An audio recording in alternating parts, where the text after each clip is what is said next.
Hello friends, आज हम science के वीवीआई क्वेश्चन देखेंगे। फिजिक्स का फर्स्ट टर्म ऑब्जेक्टिव। चलो, हमारे सीके स्टडी मटेरियल में आपका स्वागत है। चलो क्वेश्चन देखते हैं। देखिए फर्स्ट क्वेश्चन क्या है। प्रकाश की किरणें गमन करती है, किस में करती है? ये तो सबको मालूम होगा, सीधी रेखा में।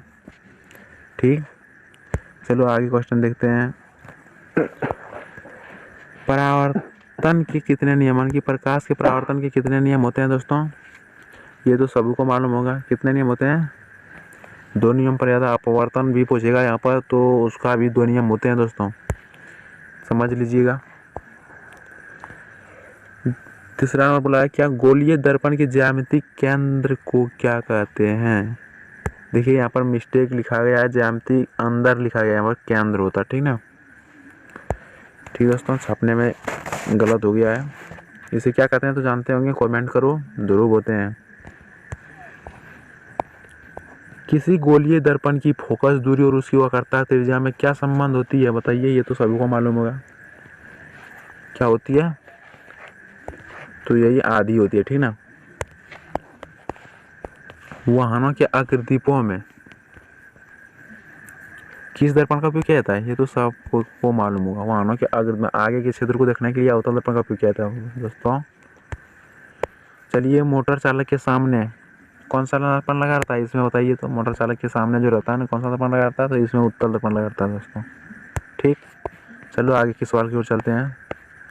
इस सौर भट्टियों में किस प्रकार के दर्पण का उपयोग किया जाता है? तो सौर भट्टियों में आपको सभी को मालूम होगा कि अवतल दर्पण का उपयोग किया जाता है। ठीक, चलिए, अवतल लेंस द्वारा बना प्रतिबिंब हमेशा वस्तु से होता है, यानी कि वस्तु से क्या होता है दोस्तों? छोटा बड़ा समान कोई नहीं, क्या होता है? तो वो छोटा होता है। अवतल लेंस बोला है, यानी कि यहाँ पर अवतल दर्पण बोलता है तो बड़ा हो जाता है। ठीक ना, लेंस बोला है इसलिए छोटा हुआ है। सिर्फ आप रखिएगा दिमाग में अच्छी तरह से। 12 तारीख का एग्जाम होने वाला है इसका। देखते हैं, नॉर्मल लेंस की क्षमता का एसआई मात्रक क्या है? तो सबों को मालूम है। लेंस की क्षमता का मात्रक क्या है? तो डाईऑप्टर है, ये तो सबों को मालूम है। ठीक, चले आगे की ओर देखते हैं। निम्न में से कौन सा पदार्थ लेंस बनाने के लिए प्रयुक्त नहीं किया जाता है? चलिए, पदार्थ जो है ना, जो लेंस बनाने के नहीं किया, किसको नहीं किया था लेंस बनाने के? तो देखिए, जल नहीं, जाल होता, जल होता तो जाल लिखा गया। देखिए, कांच, प्लास्टिक, मिट्टी, तो मिट्टी का नहीं करता, माटी का आप करते हैं ना, नहीं करते हैं ना, तब जानते होंगे। उस दर्पण की फोकस दूरी क्या हो जिसकी फोकस वक्रता त्रिज्या, देखिए आप, वक्रता त्रिज्या 32 सेंटीमीटर है, तो फोकस दूरी क्या होगा दोस्तों? ये कमेंट आपको करना है। नहीं पाएंगे तो बोलना, बता देंगे। गलत, इसमें बहुत कंफ्यूज होते हैं इसमें बच्चा। ठीक, इसमें कितना होता है इसका मैं बता ही देता हूँ, आप लोग देख लेना। क्योंकि इसका संबंध क्या होता है, F बराबर R/2। F बराबर R/2। देखिए R/2 होता है जो ना, तो त्रिज्या दिया है कितना, 32, तो R/2 करेगा तो कितना होगा? 16 होगा ना। निकालने का फार्मूला देख लीजिए अच्छी तरह से। जब वस्तु अवतल दर्पण की वक्रता केंद्र C पर हो तो प्रतिबिंब कहाँ बनेगा? बताइए, जब वस्तु अवतल दर्पण की वक्रता केंद्र C पर हो तो प्रतिबिंब कहाँ बनता है? तो आपको मालूम होगा, अब देखे होंगे कि कोई भी अवतल दर्पण किस प्रकार का रहता है? इसी प्रकार का रहता है। बाहर से इसका क्या होता है? वक्री रहता है। ठीक है ना, देखिए ये होगा मुंह क्या।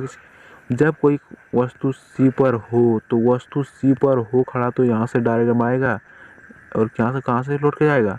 तो फोकस से लौट कर आएगा, ये ऐप से। तो आपको मालूम होगा, ठीक, ऐप से लौट कर आता है कोई भी किरण, तो प्रतिबिंब कहाँ बनेगा? जो इसको प्रतिच्छेद करेगा तो कहाँ बनेगा? तो C पर बनेगा। ठीक है ना, तो ये देखिए नीचे से भी इसका उल्टा करेंगे वस्तु, तो ये आकर काटेगा कहाँ पर? C पर ही काटेगा। ठीक, समझ गए होंगे। चलो देखिए, इसका आंसर क्या होगा? इसका आंसर हो जाएगा C पर। समझ गए? चलो आगे की। हजामत बनाने के लिए किस दर्पण का व्यवहार किया जाता है? हजामत आप जानते होंगे, हजामत किसे कहते हैं? वही दाढ़ी बनाने के लिए किस दर्पण का उपयोग किया जाता है? तो ये होता है अवतल दर्पण का, फेमस। ठीक, देखिए, मानव नेत्र में किस प्रकार का लेंस रहता है? ये भी आपको मालूम होगा। मानव नेत्र में उत्तल लेंस रहता है, ठीक ना, जो हम बहुत दूर तक वस्तुएं देख सकते हैं। रेटिना पर बनने वाले प्रतिबिंब होता है तो कैसा होता है, वास्तविक और उल्टा होता है, ठीक ना। आप बढ़िया से देख लेना, वास्तविक और उल्टा ही होता है, याद रखना, पूछेगा जरूर ये 12 तारीख को ऑब्जेक्टिव में। देखिए सूर्योदय और सूर्यास्त के समय सूर्य चक्रित प्रतीत होता है, यानी कैसा प्रतीत होता है, ये चक्रित मतलब होता है कैसा प्रतीत होता है। सूर्योदय और सूर्योदय किसका प्रतीत, चिपटी प्रतीत होता है। देखिए 4 को ऑप्शन 3 को दिया है, चिपटी होता है इसका आंसर का राइट, ठीक ना। तो ये आँख के रंगीन भाग को क्या कहते हैं, आँखों के रंगीन भाग को क्या कहते हैं, तो आपको मालूम होगा आँख के रंगीन भाग को क्या कहते हैं, तो वो आइरिस कहते हैं, ठीक ना, वो तो आपको मालूम होगा पहले से ये सब। देखिए रात में तारे टिमटिमाते हैं प्रकाश के किसके कारण, तो अपवर्तन के कारण, ये तो आपको सब रट के लेके होंगे पहले सेट वन वाला। देखिए अब क्या बोला है इसमें कि दृक दृष्टि दोष को किस लेंस से दूर किया जाता है, दृक दृष्टि तो उत्तर लेंस से दोस्तों दूर किया जाता है।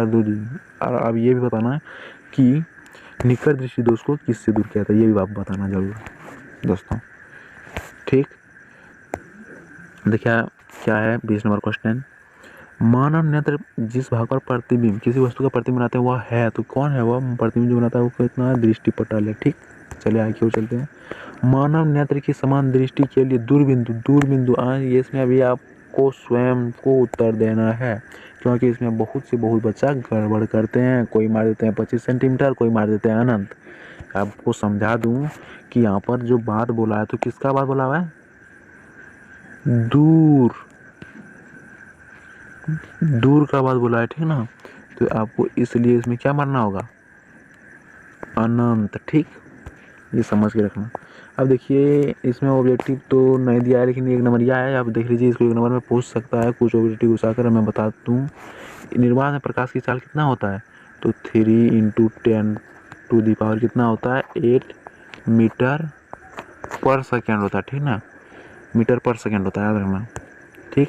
चलिए 23 नंबर की ओर क्वेश्चन, दर्पण का सूत्र, ये तो सब कोई जानते होंगे, दर्पण का सूत्र क्या होता है, दर्पण का सूत्र ये सब कोई जानते होंगे क्या होता है, दर्पण सूत्र एक बार कमेंट जरूर करना, क्या होता है, 1/v + 1/u बराबर 1/f, ठीक ना, यू होता है, ठीक, समझ गए होंगे। चलिए लेंस का भी सूत्र आप ये वो बता दिए, इसको आपको कमेंट करके बताना होगा, ठीक। चलिए दोस्तों और लास्ट सवाल देख लेते हैं, बहुत ही महत्वपूर्ण वीवीआई क्वेश्चन है, आप जरूर इसे करके ही परीक्षा में जाएं, ताकि आपको ऑब्जेक्टिव में दिक्कत ना हो, ऑब्जेक्टिव में अच्छा मार्क ला सके। देखिए क्या बोला है, समान दृष्टि के लिए अल्पतम दूरी, देखिए दोस्तों आपको वहाँ पर बोल रहे थे ना अल्पतम दूरी, न्यूनतम बोल दिया ना, यहाँ अल्पतम मतलब क्या होता है, न्यूनतम दूरी, ठीक। इसलिए आपको क्या करना होगा कि अल्पतम जहाँ बोलेगा तो वो कितना हो जाएगा, तो आपको आ ही गया समझ में, लगता है मुझे नहीं बताना पड़ेगा। तो चलो लास्ट क्वेश्चन है, इसको आप कमेंट कर देना 2 गो, नहीं तो इसको 25 सेंटीमीटर ही होता है, इसको मैं बता दिया क्या होता है, 25 सेंटीमीटर होता है। चलिए आज का वीडियो इतना ही था, अगली वीडियो में आपको लेकर आएंगे, ये सिर्फ फिजिक्स का था, ठीक दोस्तों, ये सिर्फ फिजिक्स का था। आप चाहिए नोटबुक पर इसे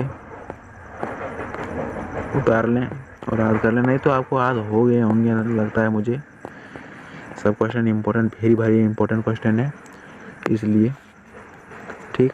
चलो वीडियो को समाप्त करते हैं, अच्छे लगे तो वीडियो अपने दोस्तों के साथ शेयर करें, उसे भी इसका लाभ उठाने दें। थैंक यू दोस्तों, धन्यवाद, अगले वीडियो में फिर मिलते हैं, थैंक यू।